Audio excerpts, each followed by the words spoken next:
আর দুটো ঘটনার কথা বলবো। গত কয়েকদিন আগে দেখলাম, এর আগে আমি বলেছি, আজকেও বলছি, আমাদের রাজ্যের মুখ্যমন্ত্রী মাননীয় মমতা ব্যানার্জি মহাশয়ের নামে বাংলাদেশের এক বক্তা কুমন্তব্য করেছে। আমার সাথে মমতা ব্যানার্জির রাজনৈতিক মতপার্থক্য আছে, থাকবে, কারণ মমতা ব্যানার্জি চোরগুলোকে প্রশ্রয় দিয়েছে আর আমরা চোর মুক্ত সমাজ ব্যবস্থা চাইছি। ফলে দুজনের আদর্শ এক হতে পারে না, দুজনের মত এক জায়গায় হবে না, সবসময় মতাদর্শগত সংঘাত লেগেই থাকবে। কিন্তু end of the day Mamata Banerjee আমাদের মুখ্যমন্ত্রী, আমাদের রাজ্যের মুখ্যমন্ত্রীকে নিয়ে যে বাজে মন্তব্য বাংলাদেশের এই বক্তা করেছে, আমি পশ্চিম বাংলা থেকে, ভারতবর্ষ থেকে বাংলাদেশের এই বক্তাকে ধিক্কার নিন্দা জানাচ্ছি। ওই বক্তব্য প্রত্যাহারের জন্য এখান থেকে বার্তা দিচ্ছি।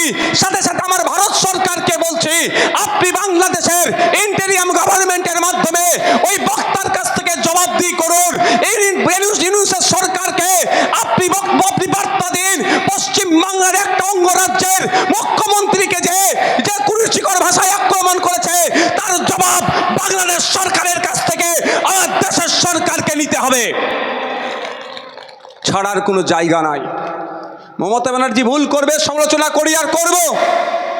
ইভেন আমরা কি বলি, সমস্ত চোরেদেরকে প্রশ্রয় মমতা ব্যানার্জি দিচ্ছে, কিন্তু ব্যক্তিগত পরিসরে গিয়ে তাকে আক্রমণ করবে আমরা মেনে নিতে পারি না।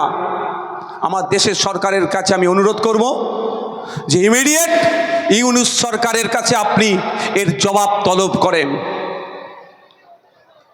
রাজনৈতিক মতপার্থক্য ছিল, আছে, থাকবে, আদর্শগত মতপার্থক্য ছিল, আছে, থাকবে, কিন্তু আমার রাজ্যের মুখ্যমন্ত্রীকে কটু ভাষায় আক্রমণ করবে, এটা আমরা মেনে নিতে পারবো না। কারণ সাংবিধানিক পদে তিনি বসে আছেন, তার হাতে সার্টিফিকেট আছে, তাকে আপনাকে আমাকে সম্মান দিতে হবে।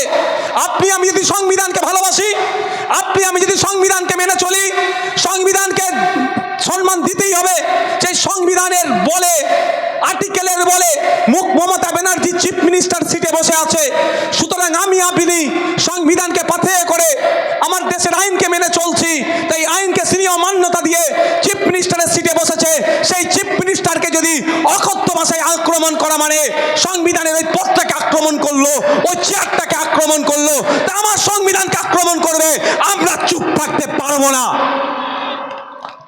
তাই ভারত সরকারের কাজ হবে ইমিডিয়েট জবাব তলব করা।